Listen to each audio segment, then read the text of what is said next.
Hi, my name is Carmen Starnino, and I'm one of the editors at Quill Press. Tonight we're launching Swallowed, a new translation of Réjean Ducharme's 1964 novel, Avalés des avalés. If you're watching this, it's probably because you already know something about the significance of this book, but a quick recap won't hurt. Avalés des avalés was Ducharme's debut, and it hit Quebecois letters like a thunderclap. The fevered virtuosity of the prose was like nothing anyone had read before. That breakthrough led to several more novels, each of them unprecedented in their own way, as well as songs and screenplays. His influence on French-Canadian writing is, frankly, immense. He is Whitmanesque, Melvillian. But with that influence came invisibility. As Ducharme's books reshaped French language literature, he effectively disappeared. He never spoke to the media, never appeared in public, and when he died in 2017, at the age of 76, only a few pictures of him were in circulation. The English version of Les Avalés des avalés was itself a kind of phantom. A translation hadn't been in print since 1968 and had never been available in Canada. So our publication of Swallowed, translated by Madeleine Stratford, is a big deal, or in the words of the US President-elect Joe Biden, it's a BFD. At this moment, Madeleine is waiting in the wings, preparing to give us a 15-minute reading from Swallowed. And right after she's done, she will jump into a discussion of her translation and of Ducharme's mythic career. Joining her will be Esplanade editor Dimitri Nasrallah, who was instrumental in acquiring the translation rights, and special guest Stephen Beattie, review editor of Quill and Quire. After that discussion, there will be a question and answer period, and so I encourage you all to post your questions wherever you may be streaming this on Facebook or YouTube. We will be monitoring those comments, selecting the best question, and one of them will win a free copy of the book. There should also be a link in the chat box below where you can buy a book directly from us. Good? Here we go. Madeleine Stratford is a poet, a literary translator, and a professor at Université du Québec en Outaouais. Her translations have been shortlisted for the Kirkus Prize and have twice been a finalist for the Governor General's Award. Who knows? Maybe Swallowed will be her third nomination. Madeleine, take it away. Hello. I chose two excerpts from the beautiful book. My two favorite excerpts, really. And they're very different. So here goes. Everything swallows me. When my eyes are shut, my own stomach swallows me, chokes me from within. When my eyes are open, what I see swallows me, smothers me from within the stomach of what I see. Everything swallows me up. The river is too great, the sky too high. Flowers are too fragile, butterflies too fearful. My mother's face is too pretty. My mother's face is pretty for nothing. If her face were ugly, it would be ugly for nothing. A face, be it pretty or ugly, is good for nothing. You look at someone's face, a butterfly, a flower, and you feel disturbed somehow, or even annoyed. When you let that happen, you get upset.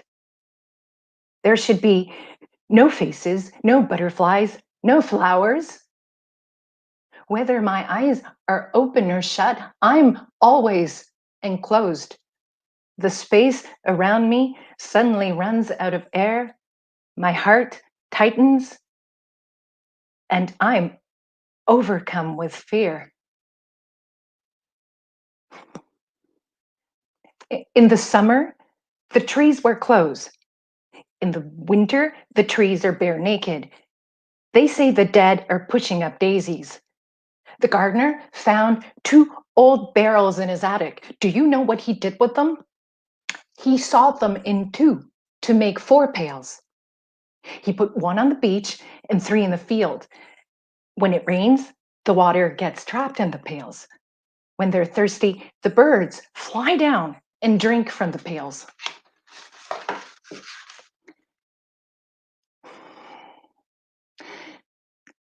I'm alone and afraid. When I'm hungry, I push daisies down my throat and the hunger goes away. When I'm thirsty, I dunk my face into one of the pails and suck up the water. My hair unfurls into the water. I suck up the water and it's over. The thirst is gone, as though I'd never been thirsty in the first place. You wish you were thirsty enough to drink the river dry. But after one glass, your thirst is already gone. In the winter, when I'm cold, I go inside and put on my big blue sweater. I go back outside, resume playing in the snow, and I'm not cold anymore. In the summer, when I'm hot, I take off my dress. My dress doesn't stick to my skin anymore. And I feel great. And I start running. We run in the sand. We run and run. Then we don't feel like running anymore. We've run ourselves bored. We stop, sit down, and start burying our legs in the sand. Then we lie down in the sand and bury our whole bodies. Then we get tired of playing in the sand. We don't know what to do next. We look around as though we were searching for something. We look and look, but we find nothing worthwhile. If you pay attention when you look around like that, you realize that what you're looking at is hurting you, that you're alone and afraid. You stand powerless against your loneliness and fear. Nothing helps. There are daisies for hunger, rainwater for thirst, but nothing for loneliness or fear. The more you soothe them, the more you try to soothe them, the more they struggle, the more they scream, the more they sear. The stratosphere sinks, continents collapse, and you're left to live in that void. Alone. I'm alone. I just need to shut my eyes to know it. When you want to know where you are, you shut your eyes. When you shut your eyes, you end up where you are, in the dark, in the void. My mother, my father, my brother Christian, and Constance Cloris are there, but they're not where I am when my eyes are shut. Where I am with my eyes shut, there's no one but me. There's no need to care for anyone else. Everyone's elsewhere. When I speak or play with others, I can feel that they're outside, that they can't get in where I am, and that I can't get in where they are. I know all too well that loneliness and fear will take hold of me once more as soon as my silence drowns out all of their voices.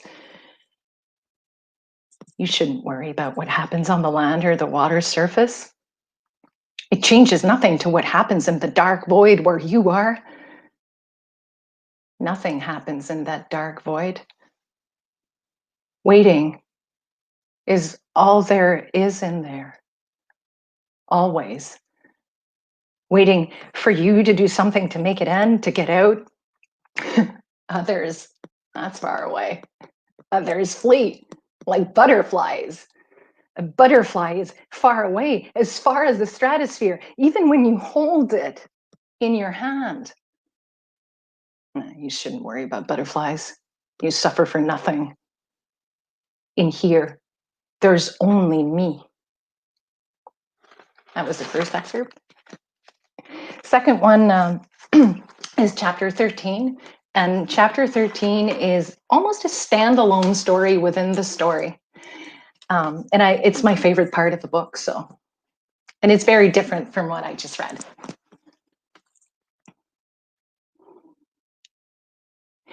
Mothy Mauser tells me that my old nanny has died.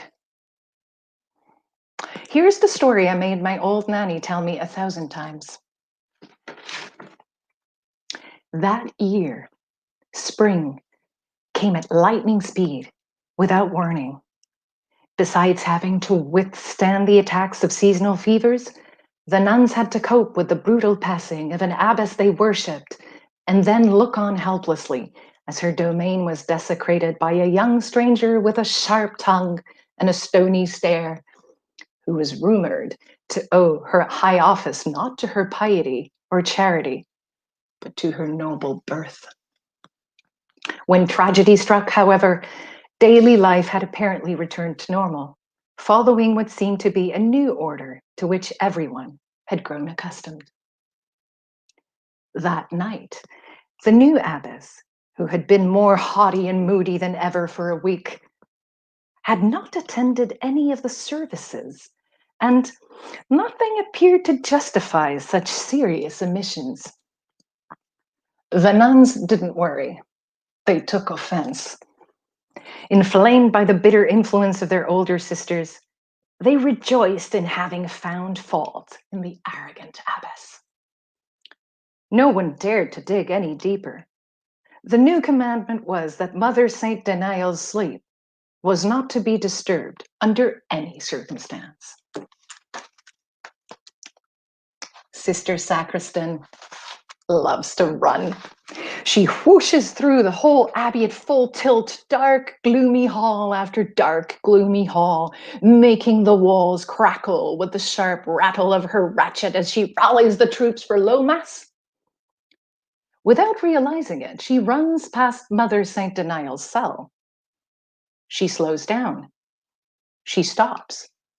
She looks back and stares at the door, waiting, hoping that the abbess will finally give some sign of life. Nothing. The door just stretches out in silence, shrouded in ever greater mystery. Sister Sacristan wavers. Then she makes up her mind. Poor Mother Saint Denial may be gravely ill. She doubles back and, standing right in front of her superior's door, starts to rattle her ratchet frantically. She stops to catch her breath. She cocks an ear. Nothing. She switches hands and starts over. She keeps knocking on the door, harder each time, no response. She calls out in vain again and again, Mother Saint Denial! Mother Saint Denial! Wondering what to make of it all. Suddenly, she thinks she has heard something move in the rock-hard silence behind the door. Something coming from within the wall, like the distant rumble of a great storm. She presses her ear to the lattice. As the noise becomes clearer, it grows ever less familiar, ever more frightening. Cries, thousands of them, faint, short, strangely steady. They sound like peeps from an overpopulated aviary. Sister Sacristan tries the lock. To her great surprise, the latch moves freely in the catch. She knocks one more time, calls one last time. All she has to do now is turn the handle. The door swings wide open, as though struck by a violent blow. At that moment, seething shrieks go off like shockwaves as thousands and thousands of rats, big ones, explode out of the room. Thousands and thousands of big black rats with diamond eyes. Flocks, legions of rats, as fighting, trampling up to the lintel, blast out of the walls of that mysterious cell, streaming out, spilling over, stumbling down, spewing and spurting out of the room like a tidal wave. Within seconds, all four wings of the mazy abbey are swarming, teeming with rats. They have spread over the whole island. A pungent smell pervaded the new abbess's consumed cell, the potent smell of burnt hair. The fire had damaged, destroyed, or downright devoured everything in the room, from the marble Jesus to the small iron bed. The floor was littered with ashes. Strangely enough, most were at the foot of the bed, forming a wide eminence. Considering how uncanny the whole scene was, nobody paid much heed to the uncanny mound. But when a sudden draught scattered the top ashes, screams pierced the halls. Eyes widened as they saw the red velvet coat, untouched, immaculate. Flipping the rich fabric, the exorcist uncovered 2 charred skeletons, huddled with their backs against one another. The next day, the nuns resigned themselves to leaving the rat-infested island. 100 years went by before anyone dared to drop anchor anywhere nearby. That new abbess, was she pretty or was she ugly? I would ask my old nanny. My old nanny would shrug, unsure. She was young. She must have been pretty. Then I would conjure up the new abbess. I would feel her live within me. It seemed to me that if she had been ugly like me, nothing would have happened. If she had not been pretty, everything would have happened for nothing. Thanks. That was great, Madeleine. Okay, so I'm back simply to introduce Dimitri and Stephen, and then I will yield the floor to them. Dimitri Nasrallah is the author of 3 novels, most recently The Bleeds, which was published in 2018. He is the fiction editor for the Esplanade Books imprint at Vehicle Press. That's the imprint that Swallowed appears in. He is himself a translator. Last year, he completed his English translation of Eric Plamondon's 1984 trilogy. Then we have Stephen Beattie, the review editor for Quill and Quire. His writing has appeared in the National Post, the Globe and Mail, the Walrus, Geist, and Canadian Notes and Queries. He lives in Toronto. So I will, that's right, there they are, Dimitri and Stephen, and I'm gone. All right, guys. Thanks, Carmen. Madeleine, that was incredible. Oh, thanks. That was an incredible reading. And what I love about it is that you really accentuate the dramatic monologue aspect of the story, which I think is, one of the driving forces is obviously the voice of Bernice. Yeah. And we can talk about that a little bit, but I kind of wanted to start the conversation where I started with this, because I wrote about this book in the October issue of Quill and Quire, and I was fascinated by the backstory. I was fascinated by the story of this 23, 24-year-old writer who was unable to get his manuscript accepted anywhere in his home of Quebec. Had to go to France, to Gallimard, to get it published. It then ends up winning the Governor General's Award and becomes a staple of French-Canadian fiction in Canada. And it's been unavailable in English since Barbara Bray's translation, the 1966-1968 translation, went out of print. All of that is amazing. But what I wonder, and I think a place to start off any conversation about this book is, what was it in 1966 in Quebec that made it impossible for Ducharme to place the book? Why did he have to go to France? Go ahead, Dimitri. Sure. Well, I mean, you have to remember that in the 1960s, Quebecois publishing, much like Canadian publishing, English Canadian publishing, was very much a nascent venture.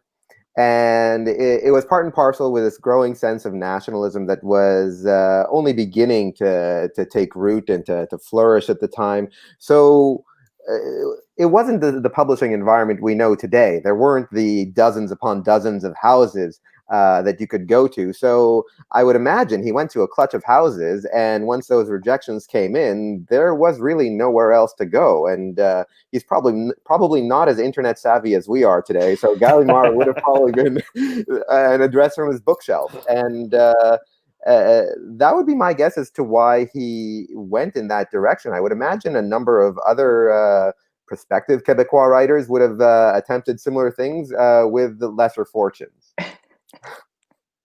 I mean, one of the things that interests me is that this is a very sui generis narration, right? It's not like anything I'm familiar with in Canadian literature, and it's, from what I understand, is not familiar. It's not like anything that was familiar at the time in Francophone Quebecois literature. I mean, is that a reasonable That's true. statement? Yeah, no, that's Yeah, you've And it got seems to me like in Quebec, when I think of artistic production coming out of Quebec, I think about Quebec as being a very accepting place for the avant-garde, for the artistic avant-garde. You think about the automatistes, you think about like Bordeaux and Riopelle in the 1940s and their Refus Global.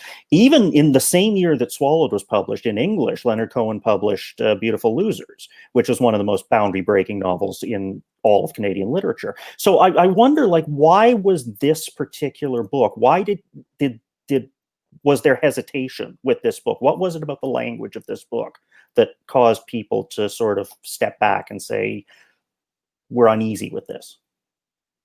Well, to be honest, I'm not sure it was the language of the book. I heard a story. I mean, I don't know if it's true, but I did hear that he sent it to Pierre Tisser at the time, and apparently the manuscript was in super bad shape, that it was just sloppy, Right.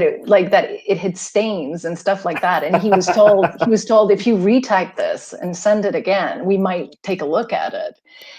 Which he might have done for Gallimard. I'm taking for granted that he took the hint, but didn't send it back to Tisser. That's a rumor. I don't know if it's true, but I like that rumor. So Well, I like to think it's true. When we think of a Leonard Cohen or even a Michel Tremblay or someone of those of that nature, they were very social creatures too. They had their hands in many pockets, and they were always talking to people, and they knew how to navigate the community that was there.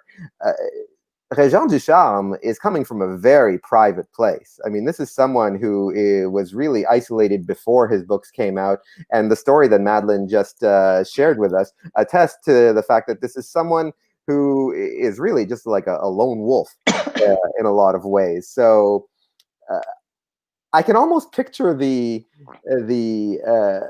that curiosity on the face of the Gallimard editor who must have received this manuscript. And because a part of you as an editor is always on the lookout for this pure voice, right? That's been unobstructed or uncompromised by larger society that isn't playing the game. And I can only imagine that the editor who found this manuscript saw that in it. Yeah. Let's talk about the voice. Let's talk about Bernice, because Madeleine, when we talked back in September, as I was preparing that article for Quill, you said that this was the first experience you'd had with a translation where it actually inhabited you and you felt like you were living in it. Yeah, it's funny because in an earlier interview today, I was told by the interviewer, Alison Brunette, that I was doing something akin to method acting, I guess, and I thought it was quite true. I guess I did get into character, which enables me also to live the text when I read it. I really do feel like she's part of me now. It was hard. Is that a disturbing experience? Oh, absolutely. Yes. And my partner could attest for my tantrums. I had a few tantrums. Well, you get into character, and this is a very troubled child. So she kills her mother's cats, and she's angry all the time. But at the same time, I must say it was a very cathartic experience because I was experiencing a lot of frustration in my work life at the time, and I put all my anger and frustration in there. So, coming out of the process, I felt, cleansed or relieved, and I have Bernice to thank for that, I suppose. Translation. So it was kind of cathartic for you. Yeah. For translation as a healing method. The other thing that interests me is he chose a female narrator. Yeah. Which and Madeleine, you can tell me, whether I'm right about this, but I thought he did a very good job of capturing the young woman's voice and the teenage angst. Yeah. Absolutely. And to me, that was the first thing that struck me when I first read the book. I thought, how can a young 24-year-old male writer from Quebec, from rural Quebec, have such a clear idea of how a girl feels? I was blown away. And I guess that's why I hung on to Bernice as a character and as a voice. To me, this book is all about Bernice. And as I was translating her, I was her friend. I was, her voice. I was everything for her. That's a very that's a translator's answer. Dimitri, as an editor, what is it that attracted you to this book? Well, I mean, I think that definitely there's a backstory there that we've already spoken about, and the fact that as an editor, I came to this book because Carmen, who introduced us all, asked me to write an obituary for the Walrus on the occasion of Réjean Ducharme's passing in 2017. And I was under the impression at that point that my first place to start was to pick up The Swallower Swallowed, which had to be available. And then I went looking for it, and lo and behold, it's not there. So as an editor, my ears began to peak with this classic not being available. And then I realized that I was the only one in on this secret, that no one else was looking for this and no one else knew. And I was actually in a position for one of these rare occasions in my life to actually do something about this. So that was my first attraction. But once we got into the actual manuscript, Bernice is an all-consuming presence. And really, I mean, he captures the femaleness of her quite well, but he also captures this angst that comes from just being too isolated as a child, which is something that I connected to. Going into your teenage years and realizing that you're pissed off at the world, and this is something that that is in my wheelhouse of themes to write about. So I felt that I understood that, and that it was coming from an authentic place, and his articulation of it and the pacing it took was like a car crash. It was so horrific you could not help but stare at it. And when a work does that, I feel like one of these it's one of these monumental capital L literature type works where you really just have to succumb to it, and it's rare that you find a book that will demand that you do that. And so I had a great deal of respect for the character and what he had accomplished with the voice, and felt that it still felt pertinent, and especially in terms of the description of mental illness, relevant to our contemporary times. Oh, yeah. Right. One of the things you talk about in the introduction to this edition of Swallowed, but I want to ask you about it now, is the reaction that you got from Gallimard when you first approached them, which was, well, why don't you just reprint the Barbara Bray translation? Why did you want to have it? Why did you want to have it translated again in 2018, 2019? Well, because from the research that I had done into the Barbara Bray translation, she was an American living in the UK who had an interest in French modernism, and this was the beginning of her career. She wasn't exactly elated with the translation itself, and she moved in a different direction after working on this. So it wasn't like she continued with Ducharme. Secondly, from what I know Ducharme means, what he means to the Quebecois literary community, and the fact that his voice represents something larger than just another writer, it speaks of a vision and of a direction. It seemed to me that the only way to really do this justice in the 21st century was to bring in a translator who actually knew those idioms. And Madeleine and I had quite a few conversations about things that Barbara Bray wouldn't have known along the way. These very regional puns that I'm sure it would have been impossible for her to access in the 1960s. So it felt that if we were going to correct this historical slight and bring this book back, the best way to do so would be by making it an at-home job in Quebec with a Quebecois publisher and a Quebecois translator. So, Madeleine, how do you go about translating a book that is so regionally specific in its idiom and so on? I wouldn't say it's regionally specific in everything. I'd say what was most hard about it wasn't the Quebecois part of it. It was the specialized language or erudite vocabulary that you can't find anywhere, like bug names or, you know, crazy words that you think, did he make that up? And then you look it up on Google and you're like, no, he didn't make that one up. And so finding out which words were made up and which words were not was a challenge. Thank God for Google. Like, I don't know how people did it before. I certainly did not have access to his wonderful home library that, you know, it is now all public. I didn't have access to that. I didn't know what books he read. I wish I could have visited his home library. But, you know, so you suck it up. You read, you research, in many ways it's not different than any other translation process. You try, you look it up, you find things, you don't find things, and sometimes it's a good day and sometimes you want to, you know, go back to bed.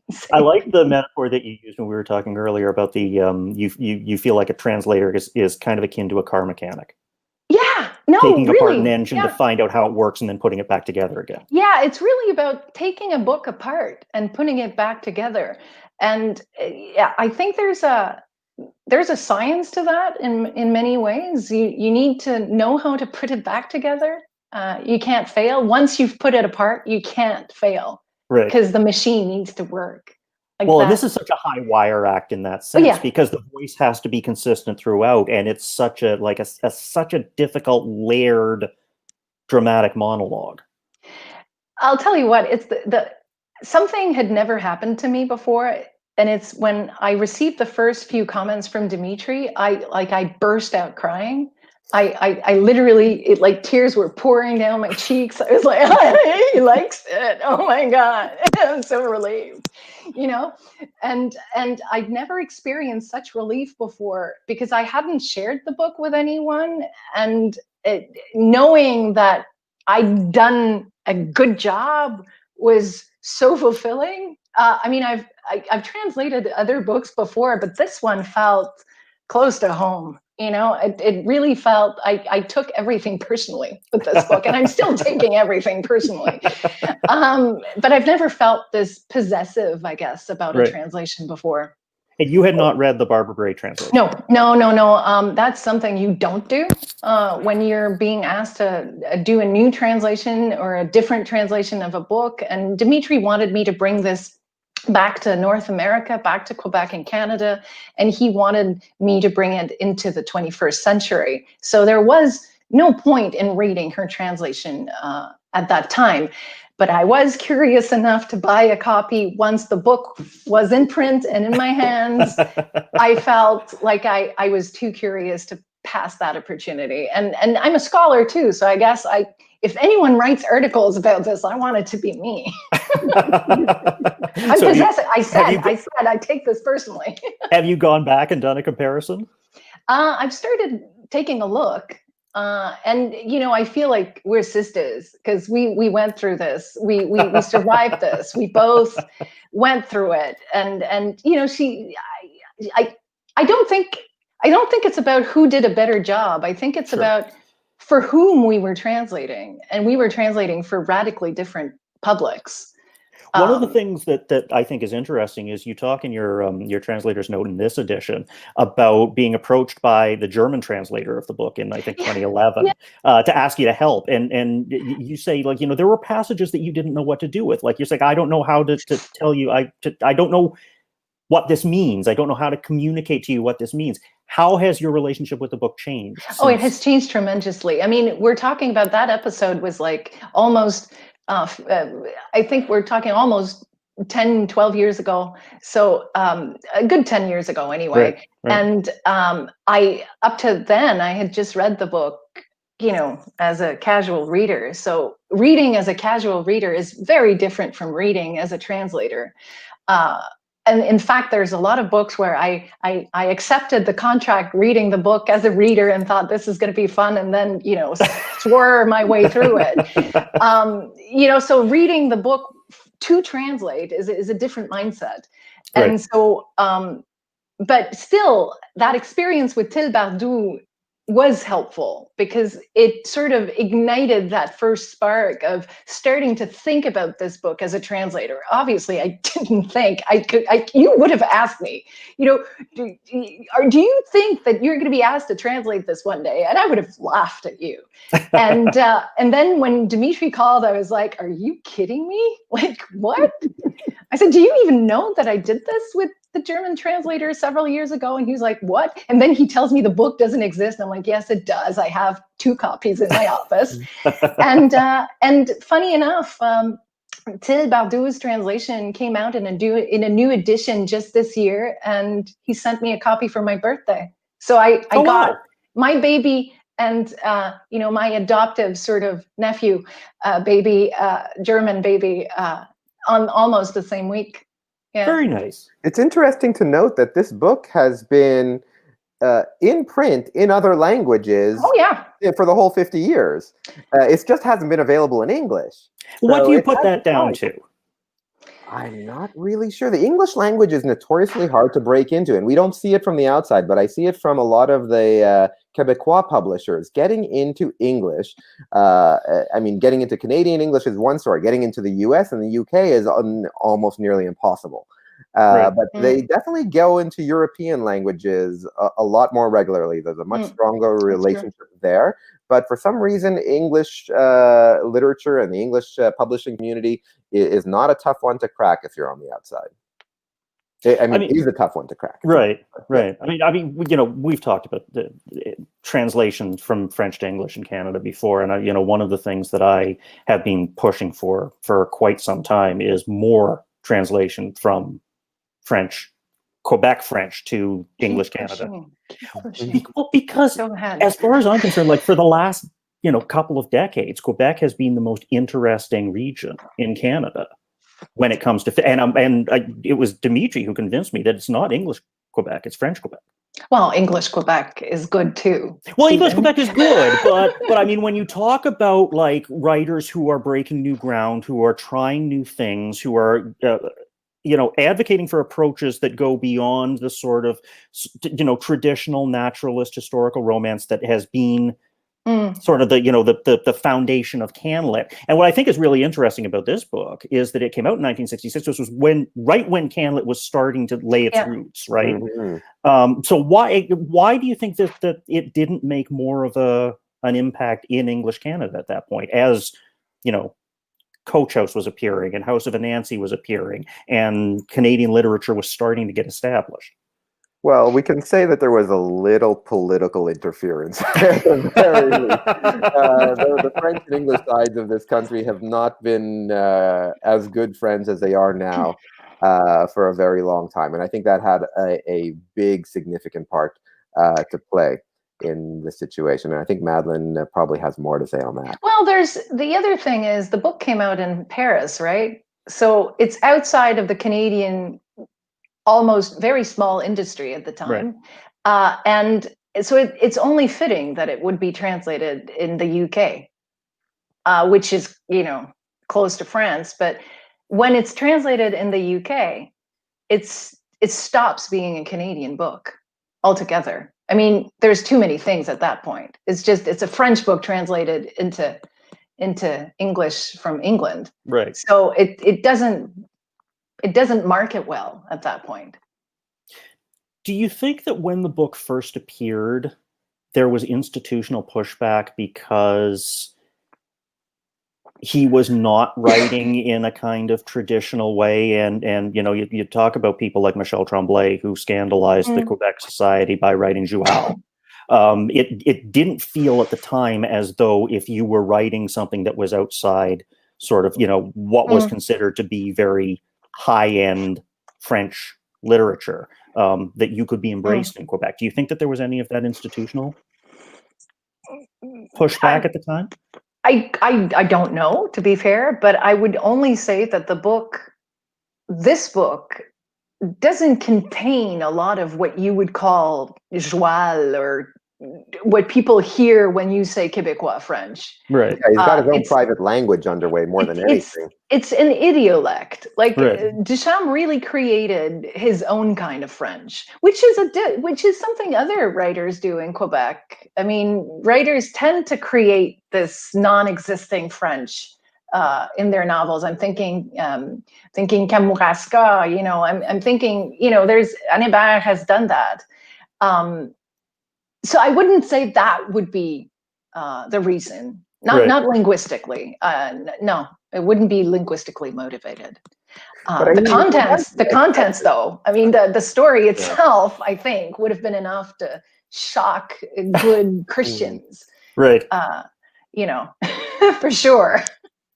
But if I understand correctly, he once the book came back from Gallimard, he was I mean, it was very much celebrated in Quebec, and it became like he became a cause célèbre, and everyone from the separatist movement to the literati wanted to embrace him, and he rejected everyone himself. So I think what he proposed ultimately with this book is that someone coming from Quebec can control and even reinvent the French language in their own shape. And that was something that was really quite visionary at that time, when other people along the lines of the Michel Tremblays and such were really looking to find a way to merely document what was happening around them. He was already at the next level, where he was bypassing that and building his own French, which is something only, you know, Georges Perec or Raymond Queneau or people along those lines were doing at Gallimard a decade earlier. So I think he was following in those footsteps a fair bit. So to what do you attribute his longevity in French Quebec? That teenage angst really hits home. And I would say, even especially now during this crazy pandemic, I mean, this book is cathartic because we're angry all the time. I mean, we're frustrated, and it feels good to see somebody who doesn't censor herself. Like she really goes all out and does whatever she freaking pleases. And it's freeing to see that, to read about that. I would think if I read this as an adult, but if I had read it as a 15-year-old, I would have slept with this book. You know? So I did as an adult, to be fair, but you know. Well, I mean, and there's a lot of, like, he really doesn't censor himself. There's a lot of politically charged stuff in here, whether it has to do with, you know, the relationship between different religions. Bernice's mother is a Christian and her father is a Jew. Whether it has to do with, and, you know, the whole middle section involves her being sent to New York to live with this deeply religious family. I mean, a lot of that must have been relatively shocking at the time, and I mean, it's still, you know, there's still a lot of it that hits close to home in 2020. Oh yeah, it's impressive. I think it's the making of a classic. You know, a classic hits home because the way it talks about being human still matters. Right. There is a line that hit me the second time through that I love, where she says, "I don't want to experience life; I want to provoke it." And this book really does feel, even like now in 2020, this book does feel like a massive provocation. Oh yeah. And you have to remember, in Quebec, I mean, it's being read by high school students, university students. Imagine reading this or approaching this without even having a firm handle on what literature can do, and having it provoke that literary spark in you. I think it's sparked inventiveness in generation after generation of writers. And a lot of the inventive Quebecois writing that we were talking about just earlier has a debt of gratitude to this book for opening up the possibilities of what you can do on the page. Right. We have some audience questions, I believe. Wonderful. We have an audience. So here, the first one on the screen, and I can read it out for Madeleine. Were there parts of the novel that were unusually difficult to translate? Yeah. How about 300 something pages of it? No, I mean, yes, some parts were more difficult, but I may surprise you when I tell you it's not the puns that were difficult to translate. Puns are fun. Puns means you can play with the language. You can create new words. You can have fun with it. Names of characters were really hard to deal with. The mother's name was a real conundrum, and it took me over 6 months to come up with the 3 names that she's given throughout the book. So that was, but it's not like a specific part of the book, so, as much as the whole book really is a difficult thing. Next question from Marie Lalonde. Were there aspects specific to Quebec that needed to be adapted for an Anglophone audience? I don't recall. To be fair, I don't think so.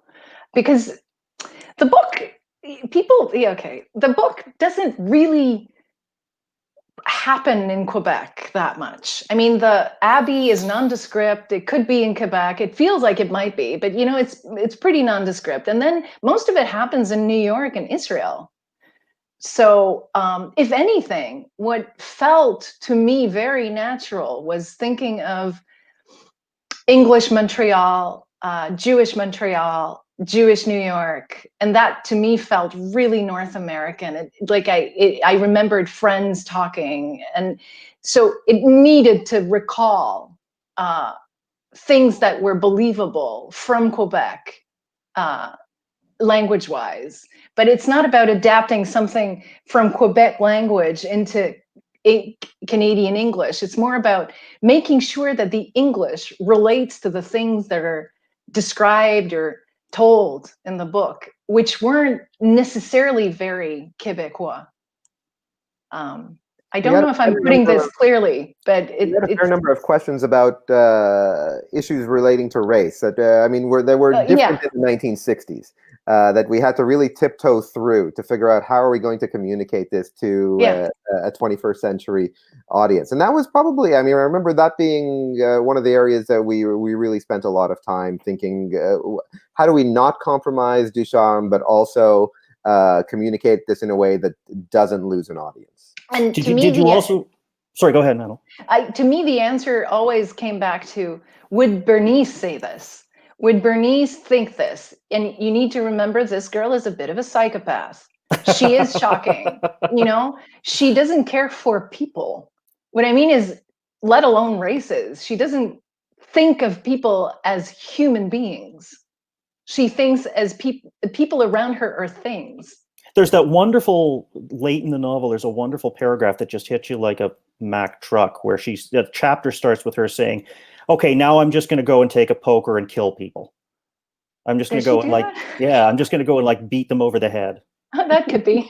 Sounds like her. I mean, and she is like, she's a serial cat murderer as well. Oh yeah, no, she kills several cats of her mother's. Yeah.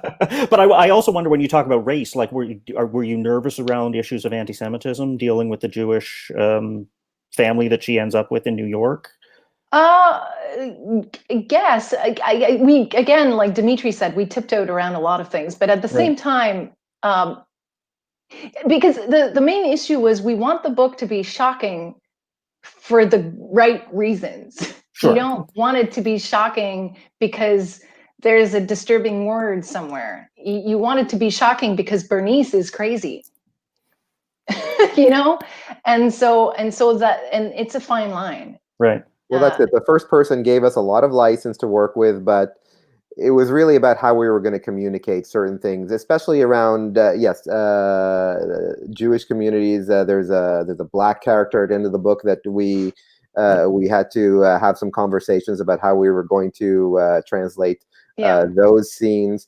But at each juncture, we were thinking, well, this was considered somewhat normal to be provocative in this way in the 1960s. What is the equivalent to provocation now? We can't like translate the provocation as it was then. We have to find a parallel for today and see how far along that line we can go without crossing. Right. I believe we have 3 more questions from the audience. A question from Madeleine. When and how did you realize how big an endeavor translating Ducharme is? Was it at the outset or midway through? Oh, it was like months beforehand. It was right after that Dimitri phone call. I thought, it's not every day you get offered a classic. And I said yes, thinking we're never going to get the rights. To be fair, Dimitri, I said yes, thinking this is never happening. And I'm then like a hound dog when it comes to this. I'm just not going to give up. and then they tell me, oh, we're drafting the contract because we got the rights, and I'm like, we're not getting the money. And I'm thinking, I got offered this thing. It's never going to happen. They offered it to me. I'm not going to, it's there's going to be some kind of event that precludes this publication. And then I was stuck doing it, and I thought, oh my God, am I doing this? Like, why did I say yes? I'm this crazy fool. Like, I'm not going to be able to do this. And and then you grasp at straws, and you become friends with Bernice. That's what you do. Next question. It feels like Anglo-Canada is rediscovering Franco-Quebec writers lately, Marie-Claire Blais, Stéphane Leroux's Amazon First Novel Award, etc. Why do you think that is? And do you think this translation is part of a trend? I'll let the publisher, editor answer that. Well, hi, Myra, first of all. Always good to have a question from you. I think it's an interesting question. I mean, for the back end of this question for me has always been the effort put forward by the Canada Council to bring together the French publishing industry and the English Canadian publishing industry on an annual basis so that people can begin translating each other's works. And once that program, the Translation Rights Fair program, began to really take off, we began seeing a lot more translations coming from Coach House, from Biblioasis, from ourselves. Anansi's always had a great program underway. And after that, it was only a matter of time before people like Stephen began paying attention and noticing that there were some great big books. I mean, to be fair, there's also, in the last 5 to 10 years, there's been some of probably the best Quebecois publishing happening along the line. Some great new presses have emerged in a generation. I mean, Le Cartanier, La Peuplade, we have all these houses that weren't even here 15 years ago that are now publishing some of the great Quebecois fiction of our time. So, and they're at a point now where we're getting these 400, 500, 600-page books out of relatively young, ambitious writers, which is not something we see very much of in English Canada. So just the size of books, the scope of the imagination that we're beginning to see there, it presented itself as something different. I mean, I think a lot of the background griping we end up hearing around English CanLit circles is that, well, it plays it kind of safe along the way. And these books don't really seem to play it that safe. We're really getting a lot of risk on the page.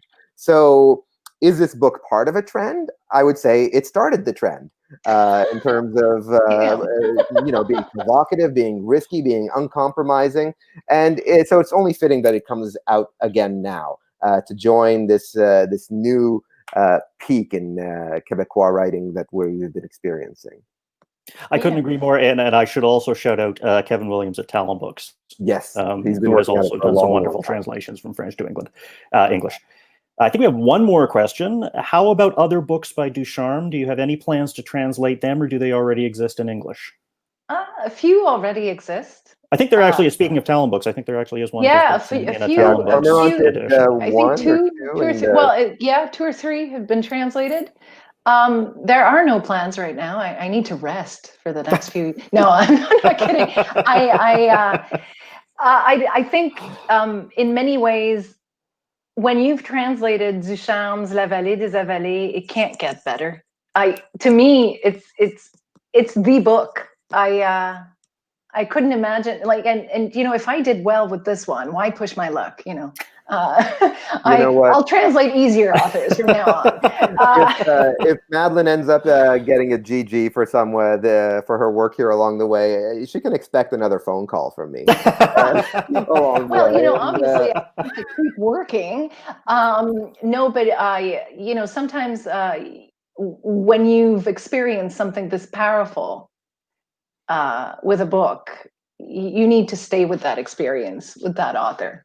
And keep good memories and bad memories, and but I feel like it couldn't get bigger or more exciting than what I've already experienced with him and Bernice. Do you feel that this is his masterpiece? Yeah. And, you know, I love Bernice. I don't want to betray Bernice by translating another one of Ducharme's voices. She's mine. I'm keeping her. I think we have one more audience question. Oh, no, actually, that's it. Oh, okay. Thank you both very much. This has Thank been a you. wonderful conversation, and I really enjoyed it. I really enjoyed rereading this book. As I say, this is the second time I've read it, and I was saying earlier to Madeleine that it's amazing because the book reads at a white heat. Once you get into Bernice's voice, you really are caught by it, and there's no escaping it until the book is over. So thank you for that. Thank you for that experience. Thank you for having me here, and it was wonderful to talk to you both. Thank you. Yeah, that was great. Thank you, guys. And to think that walrus assignment sort of led to all of this. It began with you, Carmen. Kind of amazing. And thank you, everyone out there, for joining us. We are ready to declare the winner of the book draw as being Miriam Legault-Beauregard. Miriam, please email us at marketing@vehicle.com to claim your prize. The rest of you don't get a free book, but please don't forget to visit the Vehicle Press website to buy a copy of the book. It really is an exceptional translation. So thank you, good night, and hope to see you again at the next launch. Good night. Good night, all.